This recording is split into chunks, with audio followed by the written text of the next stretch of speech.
우리가 믿음의 길을 가다 보면 이제 하나님께서 우리에게 주시는 또 약속도 해주시고요, 하는 많은 축복들이 있고 우리는 그것을 이제 누리고 경험하기를 원하면서 믿음의 길을 걸어가고 있습니다.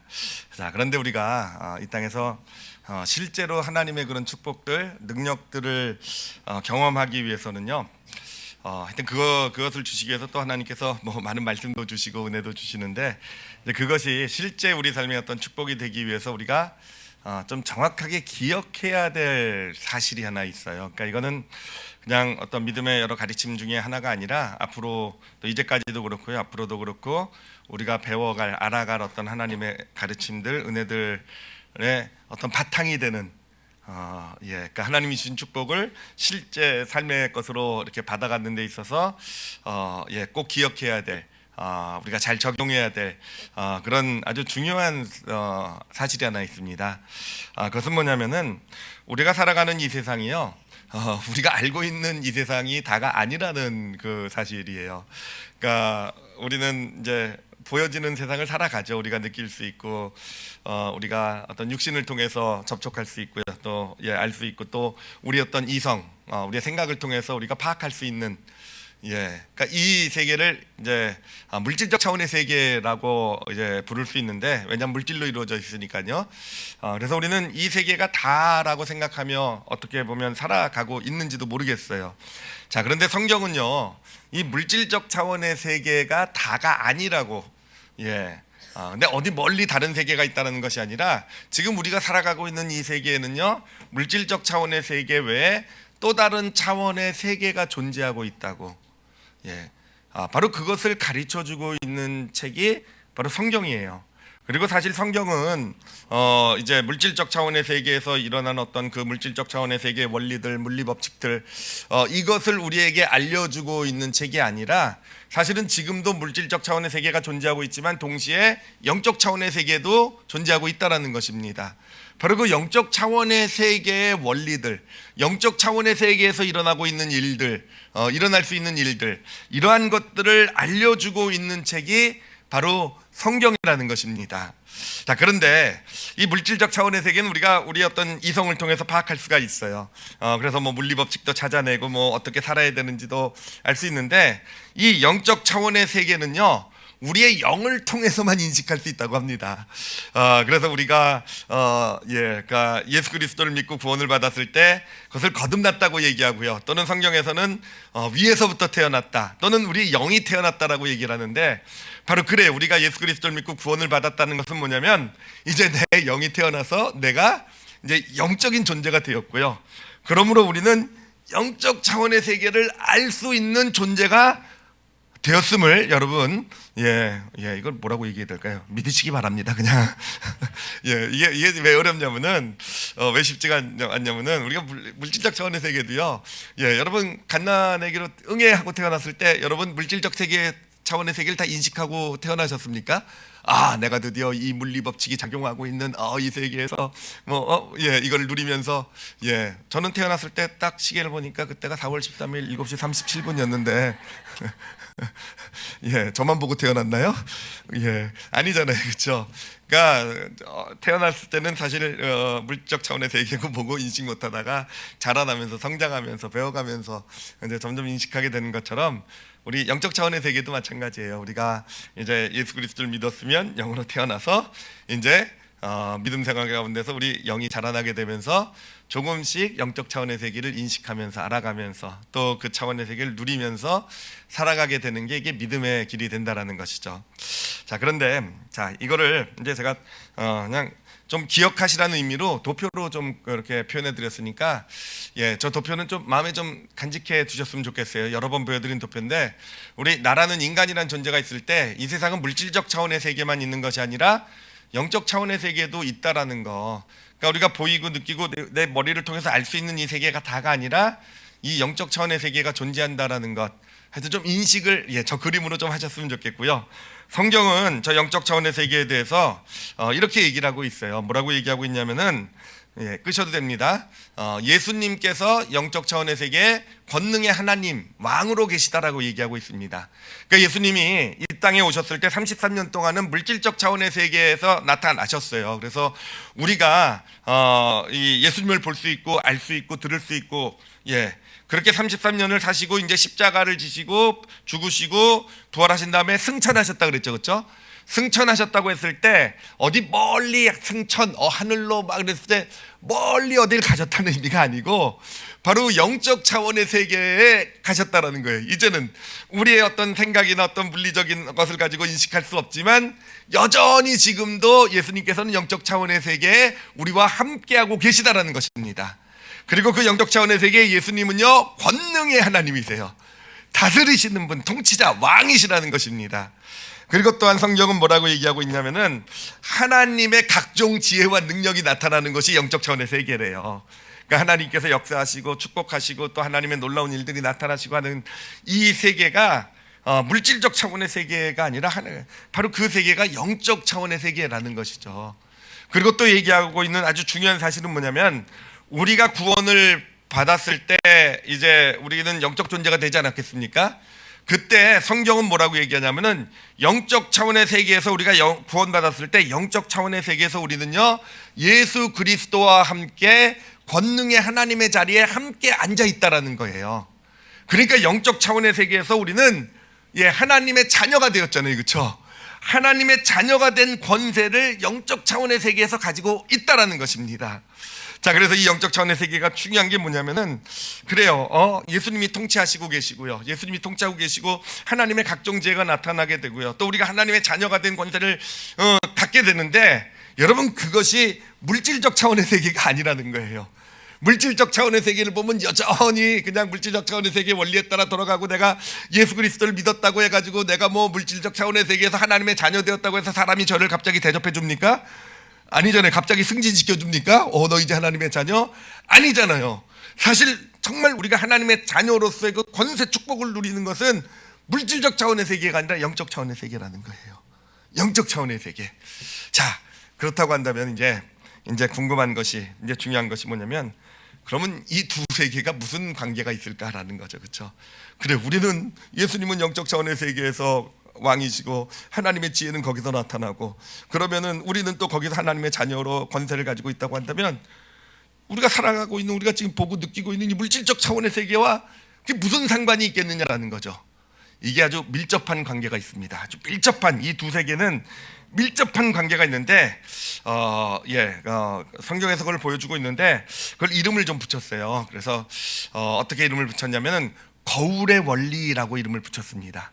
거울의 원리. 그리고 성경이 말하고 있는 거울의 원리는 무엇이냐? 이름은 이제 제가 붙인 건데 실제로 성경의 원리를 우리에게 보여주는 어떤 그런 예라고 보시면 될 거예요. 성경은 뭐라고 얘기하고 있냐면은 영적 차원의 세계가 진짜라고 얘기하고 있어요. 그리고 이 물질적 차원의 세계는 뭐라고 얘기하고 있는 겁니까? 거울이라고 얘기하고 있는 겁니다. 거울이라고 얘기하고 있는 거예요. 그러니까 이 물질적 차원의 세계는 영적 차원의 세계에서 일어나고 있는 일들을 비춰주고 있는 것. 거울은 그냥 비춰줘야죠. 자기가 마음대로 바꿀 수 없죠, 그렇죠? 비춰주고 있는 게 물질적 차원의 세계라는 것입니다. 자, 이게 거울의 원리예요. 자, 이걸 가지고 오늘 이제 이 거울의 원리가 우리에게 알려주고 있는 의미를 좀 세 가지를 좀 나눠보려고 합니다. 자, 첫 번째는 뭐냐면은, 자, 영적 차원의 세계가 진짜라고 그랬어요, 그렇죠?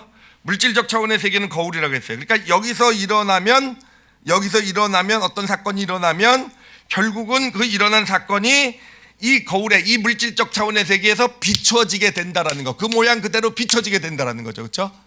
자, 이거를 예수님께서 직접 우리에게 알려주셨어요. 우리가 주기도문이라는 건 아마 우리 크리스찬들이면 다 알고 계실 줄 압니다. 하늘에 계신 우리 아버지, 이름이 거룩히 여기심을 받으시오며, 그 다음 뭐죠?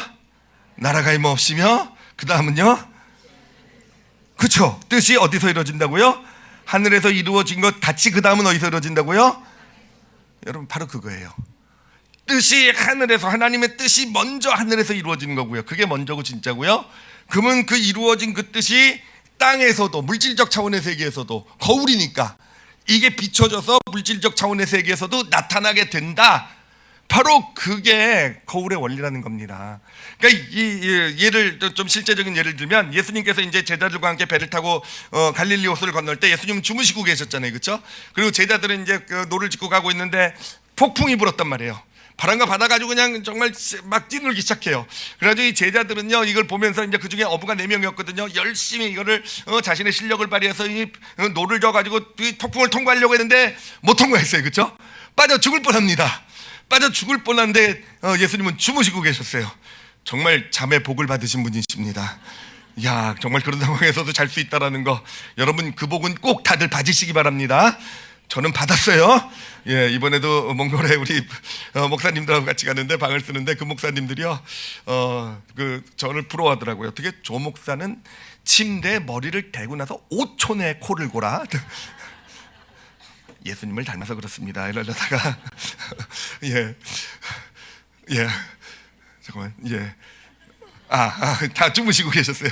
주무시고 계셨는데 이제 제자들이 죽게 생겼으니까 깨웠잖아요, 그렇죠? 깨웠더니 이제 예수님께서는 어떻게 하셨냐면은 바다와 바람을 향해서 잔잔해라라고 명령을 하세요. 그랬더니 이제 바다와 바람이 잔잔해지지 않았습니까? 자, 여기서 우리가 아주 볼 수 있는 아주 이게 쉬운 원리예요. 제자들은요 물질적 차원의 이 폭풍, 바람과 바다 폭풍이라는 건 물질적 차원의 세계 거잖아요, 그렇죠? 근데 이 물질적 차원의 세계의 문제를 자신들의 어떤 물질적 차원의 세계에서 기술, 실력, 어부로서 항해 실력을 가지고 뚫고 나가려고 했는데 실패했잖아요, 그렇죠? 근데 예수님께서는 딱 그 문제를 보고 나서 꾸짖으셨다고 돼 있어요. 꾸짖으셨다. 여러분, 꾸짖는 건요 물건을 향해 꾸짖지 않습니다, 그렇죠? 제가 뭐 말 안 듣는다고 해서 물컵을 향해 너 왜 이렇게 물이 조금밖에 없어 꾸짖지 않아요, 그렇죠? 안 꾸짖잖아요, 그렇죠? 예, 그러니까 꾸짖으셨다라는 건 뭐냐면은 예수님께서는 그 바람과 바다 폭풍이 오는 걸 보면서 그 바람과 바다 폭풍, 그 물질적 차원의 세계를 상대한 것이 아니라 그 배후에 있는 영적 차원의 세계에 있는 악한 영들을 상대했다라는 거예요. 그 꾸짖은 거예요. 잠잠하라라고 꾸짖은 겁니다. 그랬더니 영적 차원의 세계에서 이 바람과 바다를 주던 그 바람을 주던 악한 영들이 그 권세가 잠잠해진 거고요. 여기서 잠잠해지니까 이 물질적 차원의 세계는 어떻게 됩니까? 이 거울이잖아요. 거울은 요 잠잠한 걸 비춰야 되잖아요, 그렇죠? 그러니까 여기가 물질적 차원의 세계도 잠잠해질 수밖에 없었다라는 것입니다. 여러분, 이게 거울의 원리의 첫 번째 의미입니다. 우리가 믿음 생활하는 게 바로 그거예요. 우리가 믿음 생활하고 기도하고 찬양하고 이런 의미가 바로 예배드리고 하는 의미가 뭐겠습니까? 이거는요, 지금 우리는 여기서 영적 차원의 세계에서 하나님의 축복을 받는 현장이에요. 영적 차원의 세계에서 하나님의 능력과 승리를 경험하는 현장이 이 예배인 줄 믿습니다. 그래요. 그것을 우리가 받아 가지면, 영적 차원의 세계에서 받아 가지면, 그리고 나서 이제 내일부터 또 우리 직장 생활해야 되고 삶 살아가야 되잖아요, 그렇죠? 물질적 차원의 세계를 살아가야 되잖아요, 그렇죠? 그러면 거기서 우리가 예배에서 받은 축복들, 은혜들, 하나님의 능력들, 하나님의 승리가 우리 삶에서 실질적으로 나타나게 되는 거예요. 거울이니까. 아시겠죠? 여러분, 이게 예배의 축복입니다. 이게 믿음의 축복이에요. 우리가 믿는다고 해서, 기도한다고 해서 바로 뭐 영적 차원의, 물질적 차원의 눈에 보이는 게 바뀌고 막 변화되고 이렇게 안 되는 것처럼 보일지 모르겠지만, 우리가 예배나 기도나 찬양이나 이 믿음의 생활에서 정말 은혜 받고 하나님의 약속과 하나님의 축복을 우리가 받아 가질 수 있다고 한다면, 예배 현장이 그런 현장, 정말 하나님이 주신 은혜를 받는 현장이 될 수 있다고 한다면, 여러분, 그것은요 반드시 우리 삶의 물질적 차원의 현장에서, 세계에서도요 우리의 승리, 하나님이 주신 축복이 안 나타날 수가 없어요. 거울이 무슨 재주가 있습니까? 나타내야죠, 그렇죠? 비춰야죠. 바로 그게 바로 믿음의 길을 걸어가는 거울의 원리가 되는 것입니다. 자, 그리고 두 번째, 이 거울의 원리에서 우리가 좀 보아야 될 것은 뭐냐면은 진정한 삶의 변화는 어떻게 나타나는가라는 거예요. 제가 이거를 가지고 이제 화장하는 예를 많이 드는데, 여러분 화장할 때 거울을 바라보시면서 화장하시죠, 그렇죠? 그리고 보니까 오늘은 입술이 창백해요. 그러면 여러분 립스틱 바르시죠, 그렇죠? 립스틱 바를 때 거울에다 바르시는 분 혹시 계십니까? 손 들어 주시면 제가 좋은 병원 소개해 드리도록 할게요. 아무도 거울에다 안 발라요, 그렇죠? 거울에다가 무슨 뭐 눈썹 그리고 거울에다가 분 바르고 그러지 않아요, 그렇죠? 그래. 진짜 내가 아름답고 예뻐지려면은 내 입술에다 그려야죠, 내 얼굴에다 그려야죠. 근데 사실 세상에서 말하는 변화라는 것은요, 거울에다 그림을 그리는 것과 비슷하다라는 겁니다. 세상에서 도덕을 얘기하고 윤리를 얘기하고 어떤 변화를 얘기하고 라고 했을 때 사실은 그냥 거울에다 칠한 거예요. 거울에다가 립스틱 바르고 거울에다가 아이섀도우 그리고 저도 많이 알죠, 그렇죠? 이걸 팩이라 이걸 뭐라 그러죠? 하여튼 그런 것도 하고 그런 거는요. 변한 것처럼 보여도 결국은 좀 삶에 어려움이 있으면 그 거울 예를 들면 뭐 폭풍과 내리는 겁니다. 그러면요 거울에 그려놓은 것은요 바로 사라지게 돼 있어요. 그래서 뭔가 바로 변한 것 같고 내가 더 나은 사람이 된 것 같이 보여도 고난과 어려운 문제가 생기면요 거울이 씻겨지게 되면요 여전히 변한 게 없는 것을 발견하게 되는 거. 여러분 이게 세상이 말하는 변화입니다.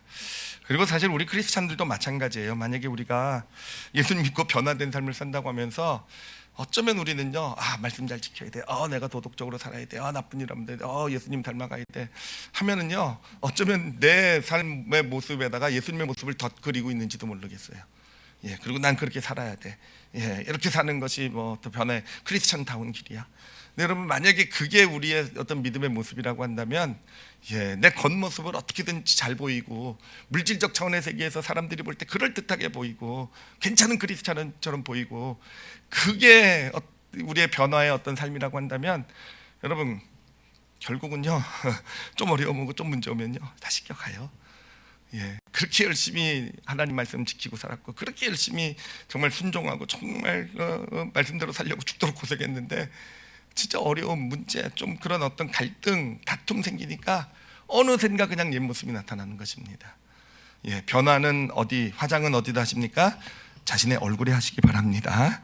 그래요. 진짜 변화는요, 우리가 믿음의 길을 걸어가면서 진짜 변화는요, 겉모습이 변하는 게 아니라 마음이 변하는 게 진짜 변화예요. 진짜 변한 것이고요.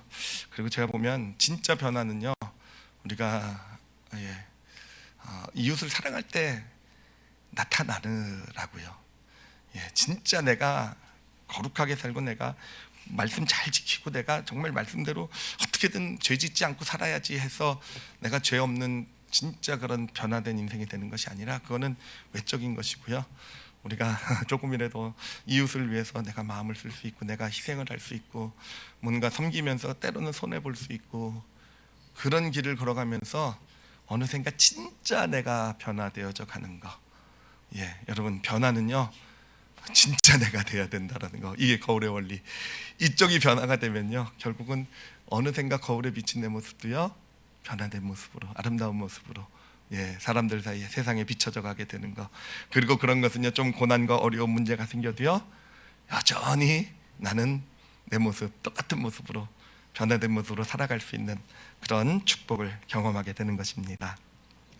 자, 그리고 세 번째인데요. 세 번째, 이 거울의 원리의 세 번째인데 우리가 함께 좀 나눠야 될 것은 제가 이번 여름에 그 우즈벡 농아교회 성도들, 남자 성도들하고 같이 3일간 캠프를 하고 또 그 이후로도 이제 일주일 정도 캠프 기간 합쳐서요 이들과 같이 지내면서 그러면서 발견한 사실이에요. 그러면서 새롭게 발견하고요 정말 은혜가 많이 되고 우리 성도들과 꼭 나눠야 되겠다라는 그런 마음을 가지고 왔는데 오늘 마침 또 말씀에 이렇게 나누게 된 그런 내용입니다. 어떤 은혜, 어떤 깨달음을 받았냐면요 우리 모든 사람들은 이 땅에 태어날 때요 다 다른 거울을 가지고 태어난다라는 거예요. 가지고 태어날 때 여러분이 가지고 태어나는 거울은 다 다르다라는 겁니다. 어떤 분은요 좀 좋은 거울을 가지고 태어날 수 있어요. 깨끗한 거울. 또 어떤 분들은 좀 이미 화려하게 잘 장식이 돼 있고 잘 꾸며져 있는 거울을 가지고 태어납니다. 그런가 하면은 어떤 사람은요 좀 거울에 얼룩이 져 있는 거울을 가지고 태어날 수도 있고요. 또 심지어는요 거울이 깨진 거울, 망가진 거울을 가지고 태어날 수도 있고요. 또 심하면은 도저히 수리할 수 없을 만큼 그렇게 깨어지고 망가진 거울을 가지고 예, 바로 그런 분들이 누구였겠습니까? 예, 바로 우즈벡 그 농학교의 성도들을 보면서 정말 사실은 마음이 아팠죠. 저들은 깨진 거울, 그것도 수리할 수 없는 없을 만큼, 어떻게 해볼 수 없을 만큼 망가진 거울을 가지고 태어나신 분들이라는 것. 하여튼 여러분, 이게 내가 뭐 잘나고 내가 못나서가 아니라 이 땅의 물리적 차원의 세계에서의 우리의 모습은요, 사실은요, 사실은 그래, 거울이에요. 거울, 비춘 거울. 내가 가지고 태어난 그냥 거울이, 그냥 좋은 거울을 가지고 태어나고 좀 못한 거울을 가지고 태어난 것에 차이가 있을 뿐이라는 것입니다. 자, 그런데 우리가 좀 생각해봐야 될 게 뭐냐면, 그렇다면 예수님께서 하시는 일은 어떤 일일까라는 거예요. 예수님이 하시는 일은요, 우리는요 사실은 거울에만 관심이 있기 때문에, 거울에 비춰진 모습에만 관심이 있기 때문에, 예수님이 뭔가 공생애 때 사람들을 만난 사람들을 하신 일을 보면 우리는 뭐에 집중을 하냐면 비춰진 모습에 집중을 해요. 그래서 이 거울에 비춰진 모습이 어떻게 변하고 어떻게, 그러니까 예수님을 볼 때 뭘로 하냐면 거울을 수리해 주시는 분, 망가진 거울을 깨끗하게 해주시고 얼룩진 것을 닦아주시고, 그래서 거울을 고쳐주시는 분이라는, 사실은 그런 시야를 가지고 많이 봅니다. 그래서 병이 고침을 받고 뭔가 일어나 걷게 되고 눈을 뜨게 되고, 그러니까 뭔가 거울에 비춰진 망가진 거울을 고쳐주시는 분으로 예수님을 볼 때가 많아요. 근데 여러분, 성경을 보면은요, 예수님은요 망가진 거울을 고쳐주시는 분이 아니더라고요. 결과적으로는 그렇게 나타나게 보일 수도 있지만, 우리가 이 성경을 보면은요 정말 예외 없이 발견할 수 있는 건 뭐냐면은, 예수님은요 망가진 거울, 어떤 거울을 가지고 태어났을 때 망가진 거울을 가지고 그것을 수리해주고 고쳐줘서 괜찮은 거울, 그래서 그래서 거울을 수리해 주시는 분이 아니라, 예수님은요 어떤 사람을 만나던 그 사람이요 거울에 비친 자신의 모습이 아니라 진짜 자신의 모습을 보게 만들어 주시는 분. 그러니까 예수님 눈에 비친 그 사람의 모습이 진짜 모습 아니겠습니까? 그러니까 예수님 눈에 비춰져 있는 진짜 자신의 모습, 자신이 누구인가를 보게 해주시는 것, 여러분, 이게요 예외 없이 예수님이 하신 일이에요. 예외 없이요. 제가 뭐 예를 정말 수십 가지는 좀 과장이네요. 죄송합니다. 제 거울은 좀 과장의 거울이 섞여 있다라는 거. 근데 하여튼 정말 많아요. 근데 두 가지만 예를 들어드리면, 나병 환자 같은 경우에는요, 그는요 그 사람은 뭐 태어날 때는 괜찮은 거울일지 모르겠지만 삶을 살면서 그 거울이 심각하게 깨져버린 거 아니겠습니까?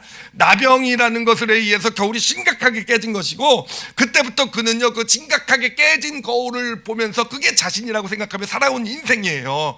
그렇죠? 나병이라는 저주받은 병이잖아요. 그렇죠? 하나님 앞에 설 수 없는 부정한 병이잖아요. 그렇죠? 사람들이 그 앞에 사람들하고 접촉하면 안 되는, 접촉한 사람들도 부정해지는 그런 정말 몹쓸 병이잖아요. 전염병이잖아요. 그러니까 그때부터 그는 깨진 거울을 보면서 살아왔다라는 것입니다. 그러면서 자기는 어떤 그 깨진 거울에 비친 모습을 보면서 자기는 사람 취급도 받지 못하는, 인간 대접도 받지 못한, 짐승만도 못한 존재라는 게, 그게 자기가 자신을 보는 깨진 거울에 비친 모습이었어요. 근데 예수님께서 오셔서 하신 일이 뭡니까?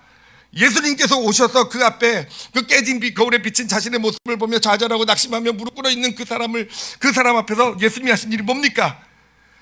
그 사람을 만져주시잖아요. 왜 만져주셨습니까? 만져주시면 의미가 뭐겠습니까? 그 사람 만지면 안 돼요. 진짜 더러워져요. 부정해진단 말이에요. 어떤 하나님 앞에 서지 못하게 된단 말이에요. 아무도 그 사람을 만지지 않았단 말이에요. 그런데 하나님의 아들이신 예수님 만졌다는 건 뭐겠습니까? 그래요. 그 사람이 거울에 비친 그 사람의 모습이 아니라 진짜 그 사람이 어떤 모습인지를 그 사람으로 스스로 보게 만들어준 거 아니겠습니까? 예수님이 그 더러운 몸을 만져주시고요, 그 더러움에 함께 동참해 주시고요, 그렇잖아요. 그 사람을 안아주셨단 말이에요. 그래서 예수님 눈에 비친 자신의 모습이 뭡니까? 하나님의 사랑을, 하나님, 정말 가장 거룩하신, 가장 깨끗한 예수님, 그 예수님이 자기와 함께 하시는, 그렇죠? 하나님의 그 사랑을 받을 충분한 자격이 있는, 다들 인간 취급도 하지 않고 다들 하나님 앞에 나가지도 못한 어떤 그런 정말 완전 저주받은 거죠. 이스라엘 하나님을 믿는 사람으로서요. 가족들까지로부터 버림받은, 아니, 그건 깨어진 거울의 모습이고 진짜 너의 모습, 너는 내 사랑을 받을 충분한 자격이 있는 네 모습을 봐라. 너 거울의 모습이 아니라 진짜 네 모습은 내가 기꺼이 너를 안아줄 수 있는, 기꺼이 너와 하나가 될 수 있는, 그게 바로 나다. 여러분, 예수님이 하신 일은요 바로 그거예요. 진짜 깨진 거울에 비친 모습이 아니라 진짜 자기의 모습을 보여주신 겁니다. 오늘 우리가 읽은 그 날 때부터 소경된 이 사람의 이야기, 이 사람은요 태어날 때부터 깨진 거울을 가지고 태어났어요. 근데 제가 좀 약간 미스한 게 있어요. 이 사람은 장님이니까 거울을 못 보겠구나, 이 사실을 생각을 일부 예배 때 생각이 나긴 했는데, 어찌됐든 그 사람은요 태어날 때부터 깨진 거울을 가지고 태어났어요. 그렇죠? 예, 근데 정말 사람들이요 못된 게 뭐냐면, 사람들은요 그 사람을 바라볼 때요 모든 부모뿐만 아니라 주변에 있는 사람들, 종교 지도자들까지도요 깨진 거울에 비친 그의 모습을 보면서, 그러니까 거울이 깨진 것을 보면서 저게 왜 깨졌을까를 가지고 그 사람을 판단해요. 왜 깨졌을까? 저건 죄 때문에 깨졌을 거야. 자기 죄 때문에 깨졌나? 아니, 부모의 죄 때문에 깨졌을 거야. 아이고, 뭔가 이 죄 때문에 저주받은 존재. 사람들은요 다 깨진 거울을 가지고 이 사람을 판단하고 비판하고 정죄했단 말이에요.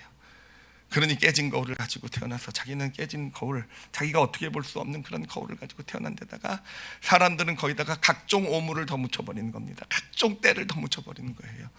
그러니 그 거울이 그 비친 모습이 자신임을 생각하면서 자라온 그 사람의 마음은 어떻겠습니까? 나는 알지도 못하는 죄 때문에 저주받은 존재. 그게 거울에 비춘 자신의 모습이었던 거예요. 여러분, 예수님은 어떻게 하셨습니까? 그 사람을 보자마자 그 사람을 보고 어떻게 하셨습니까? 예, 죄 때문이 아니라고 하셨잖아요. 예, 저 금 간 거 보지 말라 그러시는 거예요. 저 지금 너 거울에 금 같다고 해서 그 금 간 거, 깨져 있는 거, 그거 보지 말라는 거예요. 너 자신을 보라는 겁니다. 너 자신 존재는 어떤 존재냐? 하나님의 하실 일을 나타낼 인생이다. 진짜 너의 모습, 이것이다. 여러분, 이 거지는 처음으로 진짜 자신의 모습을 본 겁니다. 이 소경은요. 예, 그리고 나서는 그게 믿음이 된 거고요. 예, 그리고 나서는요 소경이 눈을 떴을 뿐만 아니라 더 놀라운 것은요, 그의 삶이 진짜 변했어요. 진짜 변했어요. 진짜 그전에는 거지였던 그 사람이 예수님의 제자가 돼서 당당하게 종교 지도자들과 맞설 수 있는 그런 하나님의 사람으로 세워지게 된 것입니다. 자, 오늘 이 세 번째 원리, 깨진 거울의 원리, 거울의 원리에서 한 발자국 더 나갔는데, 깨진 거울의 원리, 이 말씀 가운데서 우리가 좀 마음에 담았으면 좋겠는 그런 메시지를 한 세 가지 정도만 간단하게 나눌게요. 첫 번째는, 여러분, 우리가 정말 꼭 기억해야 될 것은요, 우리는 각자 다 다른 거울을 가지고 태어난다는 걸 꼭 기억해 주세요. 예, 거울이에요, 거울. 아시겠죠? 진짜 내가 아니라 우리가 아는, 내가 보는 나의 모습들, 사람들이 보는 나의 모습은요 거울을 보고 있다는 걸 꼭 기억하시기 바랍니다. 그래서 좋은 거울, 아름답고 깨끗하고 뭔가 그런 거울을 가지고 있다고 해서 또 살아가면서 그 거울을 내가 조금 더 아름답게 치장을 하고 좀 남들보다 더 좋게 치장을 했다고 해서 그만큼 내가 더 진짜로 잘나진 건 아니에요. 진짜로 잘나진 건 아니에요. 또 그렇다고 해서 좀 망가지고 깨진 거울을, 좀 그런 좋지 않은 거울을 가지고 태어났다고 해서, 여러분, 그게 진짜 내가 아니라는 거. 그냥 태어날 때 좀 다른 거울을 가지고 태어났다는 사실을 좀 꼭 마음에 담으시기를 바랍니다. 그러면 두 번째로 마음에 담아야 될 사실은 무엇이냐면은, 정말 중요한 것은요, 우리는 진짜 내 모습을 볼 수 있어야 돼요. 진짜 내 모습을요. 어떻게 볼 수 있습니까? 여러분, 믿음의 길을 걸어오는 의미가 바로 그거예요. 여러분, 예배 가운데서 하나님께서 보여주시는 게요, 이게 바로 진짜 내 모습이다라고 보여주고 계시는 거예요. 그래서 우리가 예수님을 만난 모든 사람들은요 진짜 자기가 누군지를 알게 돼요. 정말 예외가 없어요. 정말로요. 두 사람, 나병 환자, 어떤 그런 그 소경뿐만 아니라 음행한 여인도 그렇고 중풍병자도 그렇고 삭개오도 그렇고요. 정말 예수님을 만난 모든 사람은요 예외 없이 진짜 내가 누구인가를 알게 돼요. 여러분 그게 믿음의 길입니다. 그게 진짜 믿음이에요. 그래서 하여튼 때로는 종교 지도자들이 예수님을 힘들어했었던 이유도 바로 거기 있죠.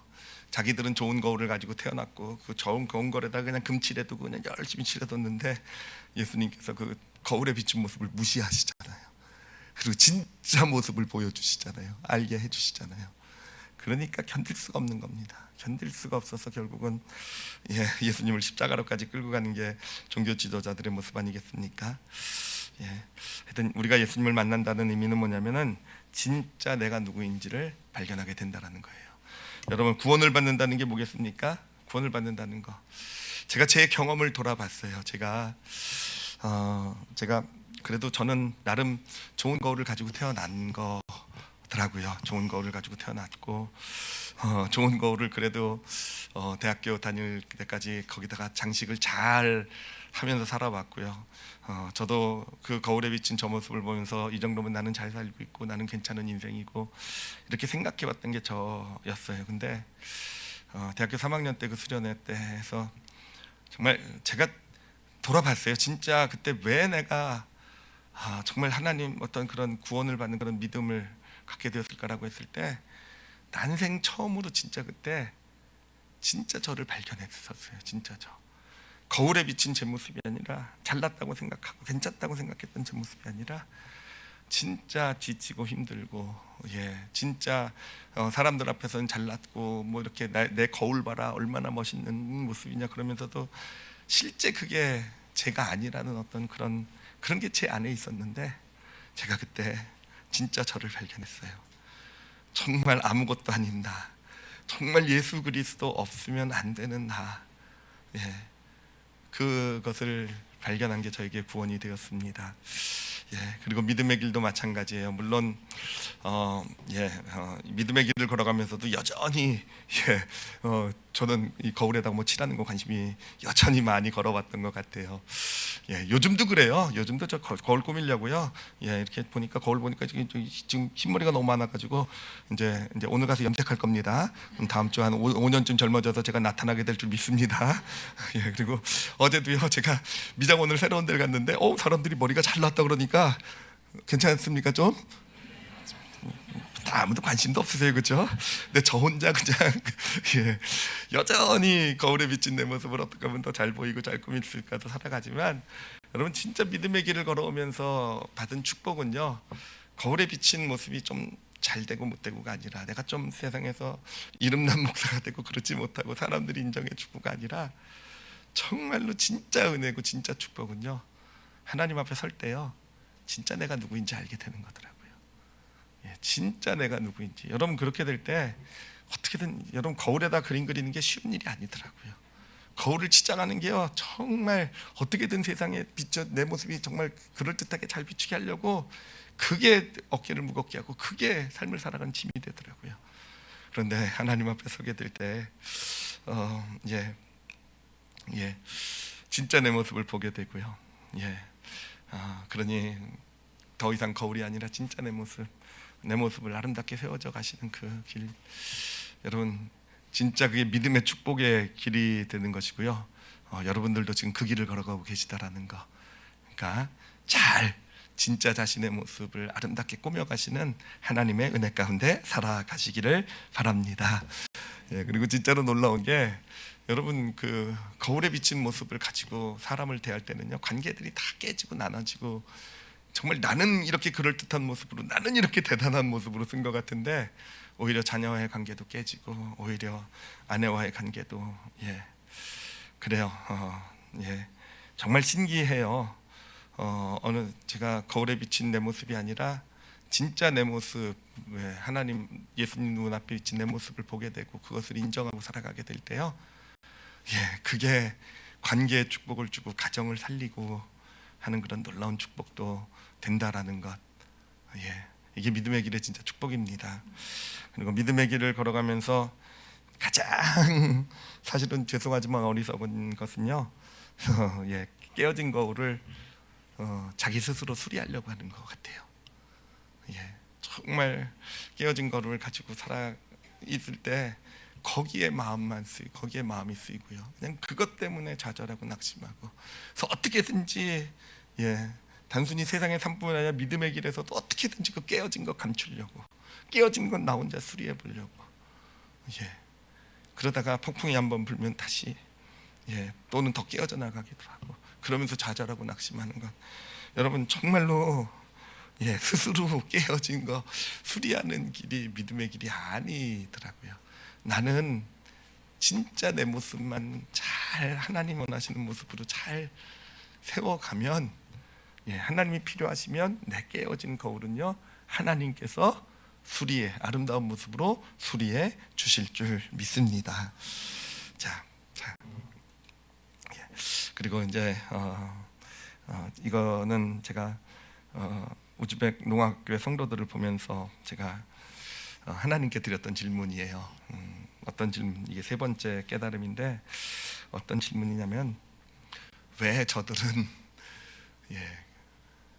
깨어진 저렇게 망가진 거울을 가지고 태어나게 하셨는가, 살아가게 하시는가에 대한 거예요. 그래도 우리는 좀 깨어진 거를 수리할 소망이라도 있잖아요, 그렇죠?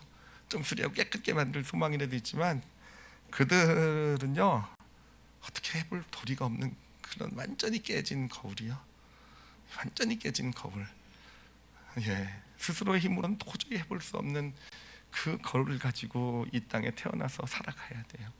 그리고 살아가는 그들을, 깨어진 거울을 통해서 사람들을 바라보면서 사람들이 하는 말 하나, 어떤 행동 하나가 그 거울을요 더 깨뜨리더라고요. 더 망가뜨리는.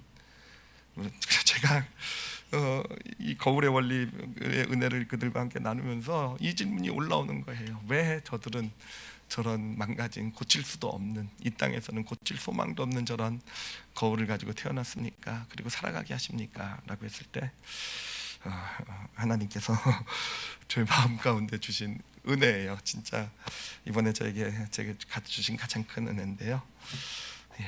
그런데요, 저한테 그러시더라고요. 준하나, 사람들은 하나님을 믿는다고 하면서도 자신의 거울이 좀 괜찮고 자신의 거울이 좀 고칠 수 있다고 생각하면요, 믿음의 길을 걸어가면서도 거울에다 신경을 쓴다라는 거예요.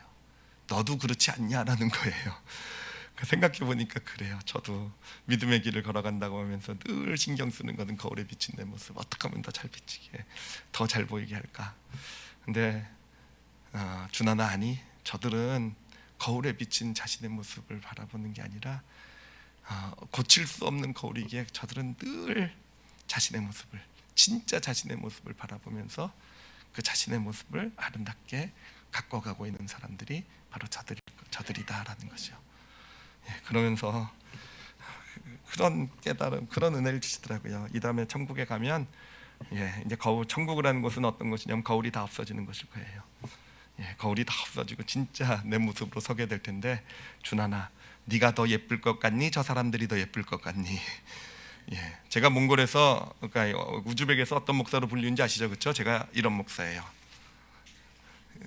이게 뭔지 아십니까? 예쁜 목사님.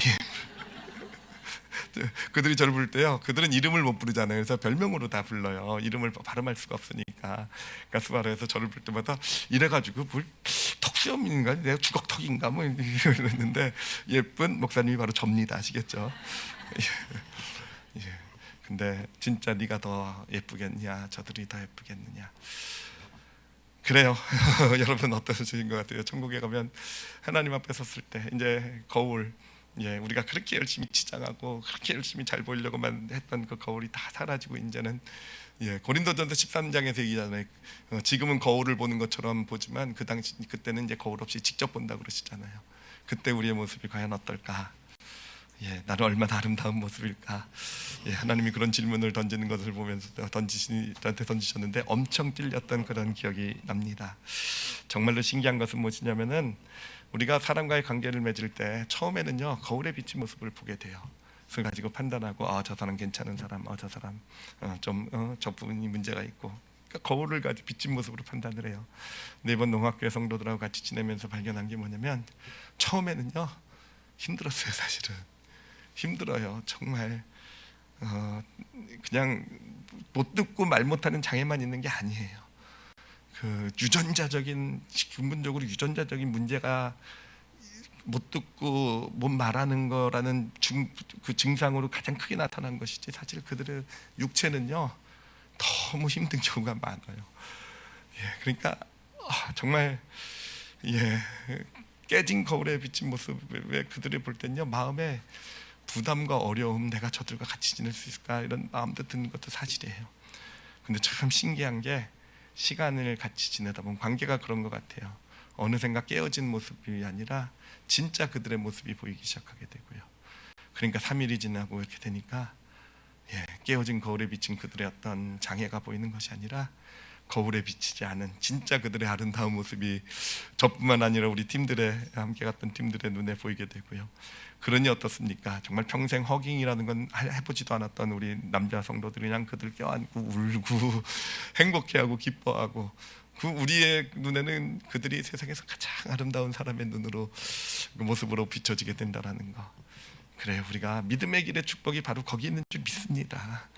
그래요, 잠깐 잘 보이는 것을 위해서 여러분 거울을, 또 자신의 거울이 깨어지고 망가졌다고 해서 그것 때문에 진짜 자신의 모습을 잘, 정말 믿음의 길에서 잘 아름답게 갖고 나가실 줄 아시는 우리 올리브교회 성도들이 되시기를 바랍니다. 여러분 한번 생각해 보세요. 이제까지 나는 내 모습을 볼 때 어떤 모습을 봤을까?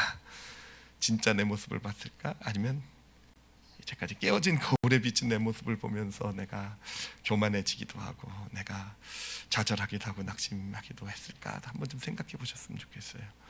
그리고 무엇보다도 여러분 하나님 앞에 설 때는요 진짜 내 모습을 보여달라는, 그래서 진짜 하나님 앞에 내 모습이 어떠한 모습인지를 발견하실 줄 아시는, 그리고 그 모습을 더 아름답게 갖고 나가시는 우리 올리브교회 성도들이 되시기를 예수님의 이름으로 축원합니다. 기도하시겠습니다. 시간 기도하실 때요 조금 전에 했던 질문을 좀 마음에 좀 담아 보세요. 나는 이제까지 어떤 모습을 보며 어떤 모습을 바라보며 살아왔는지요. 아마 90% 이상, 거의 대부분이요 거울에 비친 내 모습을 그게 나라고 생각하고 살아왔을 거예요. 그래서 그것 때문에 내가 괜찮은 존재라고 생각하기도 하고 낙심하고 좌절하기도 했을 것 같아요. 여러분 이 시간에 내려놓으셨으면 좋겠어요. 거울에 비친 내 모습을 바라보며 살지 않게 해주세요라고요. 그리고 정말 예수 그리스도 그 눈에 비친 내 모습이 어떤 모습인지를 알게 해주세요라고 그렇게 좀 하나님께 좀 구했으면 좋겠어요. 그리고 무엇보다도 불평하지 않았으면 좋겠어요. 좀 내 거울이 깨졌다고 해서 그거에 그냥 연연해하고 그것 때문에 힘들어하고 그것 때문에 불평해하고. 저번에 우즈벡에 가서 제일 정말 마음 아프고 일부 예배 때는 막 눈물이 너무 나더라고요. 그들의 모습을 보면서 내가 저 거울을 가지고 살아가고 있는 저들, 그 안에서 씩씩하게 자신의 모습을 정말 저렇게 아름답게 만들어가는 저들, 나는 뭘까?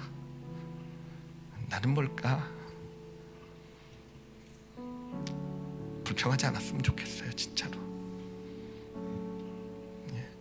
불평하기보단 진짜 하나님 앞에 내 모습을 좀 우리가 아름답게 가까워 나가는 그 마음으로 설 수 있었으면 좋겠어요.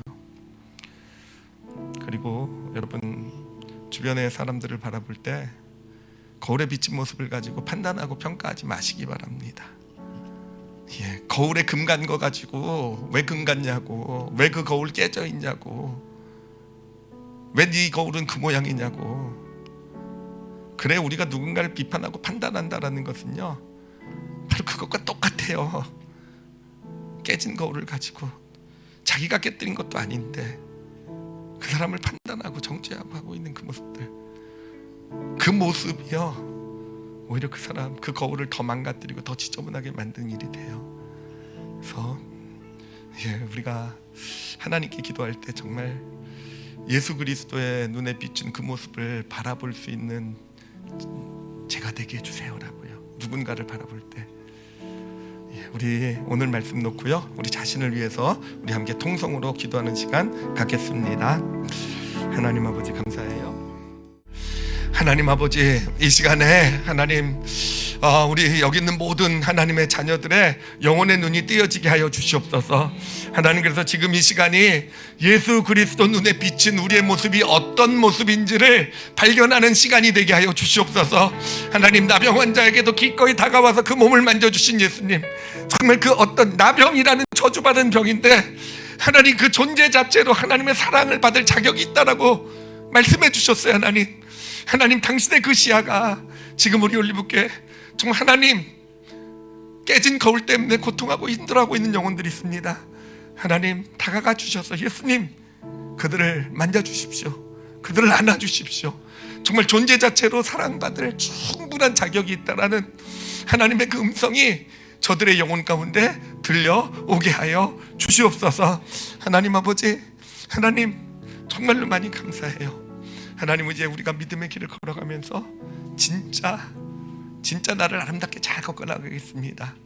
그리고 무엇보다도 우리가 주변 이웃을 볼 때 이제는 거울에 비친 모습을 보고 판단하고 평가하고 정죄하지 않는 자 되게 해주세요. 하나님, 우리의 영혼의 눈을 열어주셔서 우리 주변 이웃을 바라볼 때 바로 그 예수 그리스도의 눈으로, 예수님의 눈에 비친 그 모습, 진짜 그 사람을 바라봐주고 인정해 줄 아는 저희들이 되게 하여 주시옵소서. 하나님 아버지, 그래도 저희는 좋은 걸 가지고 태어났잖아요. 그래도요, 하나님, 우리 안에 있는 불평이 있다고 한다면 이 시간 가져가 주시고, 하나님 감사함으로써 비록 내 거울이 조금 금이 가 있고 내 거울이 조금 때가 묻었다 한다 할지라도 진짜 나는 하나님의 사랑받고 있잖아요. 하나님, 감사하며 이 땅을 살아가는 저희들 되게 하여 주시옵소서. 감사드리며 예수님 이름으로 기도드렸사옵나이다. 아멘.